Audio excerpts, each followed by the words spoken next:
Are you frustrated with your performance as a fighter pilot? Angry and confused about being owned in the air on a regular basis? Or are you tired of mixed results and just wanting to be a little bit more consistent with your victories?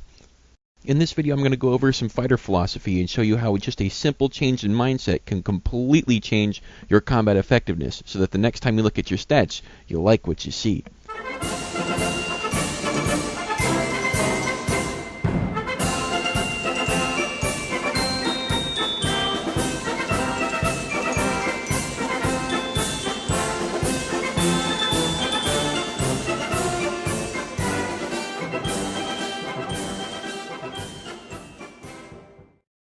What I'm going to share with you in this video is some information that I had to learn the hard way.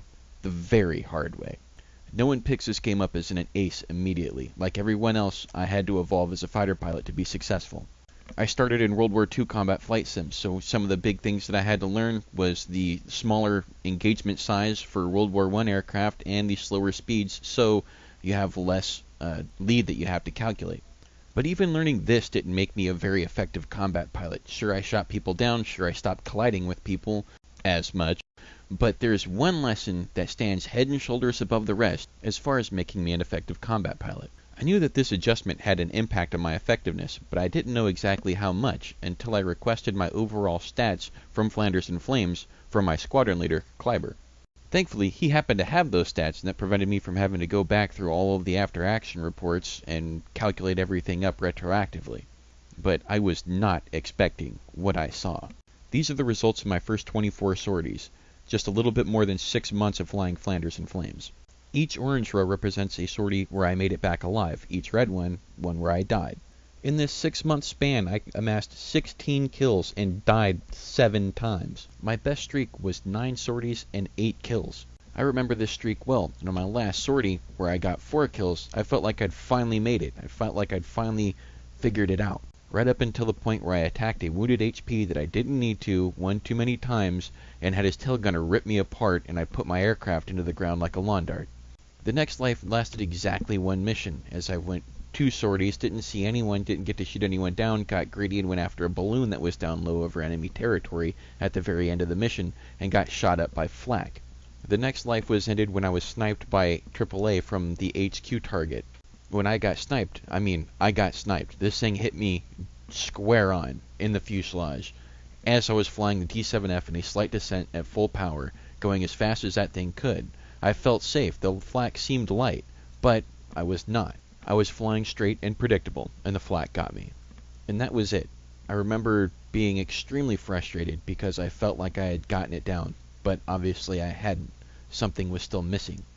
And when I reflected, I realized that the last 3 deaths, and probably the 4 before that, were all deaths due to stupidity. I had put myself in a position or felt safe in a situation where I wasn't, and I'd gotten killed. I decided from then on out I was going to fly to live first. I wasn't going to take any threat lightly. I was going to do everything I could to mitigate all of the threats all of the time. Everything that I did in the air would revolve around minimizing my chances of dying first. That means even passing up an opportunity to shoot at an enemy if that meant giving some other enemy an opportunity to shoot at me. And when I applied that mentality, when I applied that philosophy to my fighting in Flanders and Flames, holy hell did it have an effect. This is the next 25 sorties that covers roughly the same amount of time, 6 months. 28 kills, 0 deaths.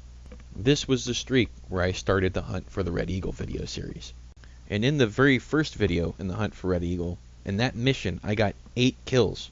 In a single mission. That was as many kills as I'd gotten in an entire streak in my first 6 months.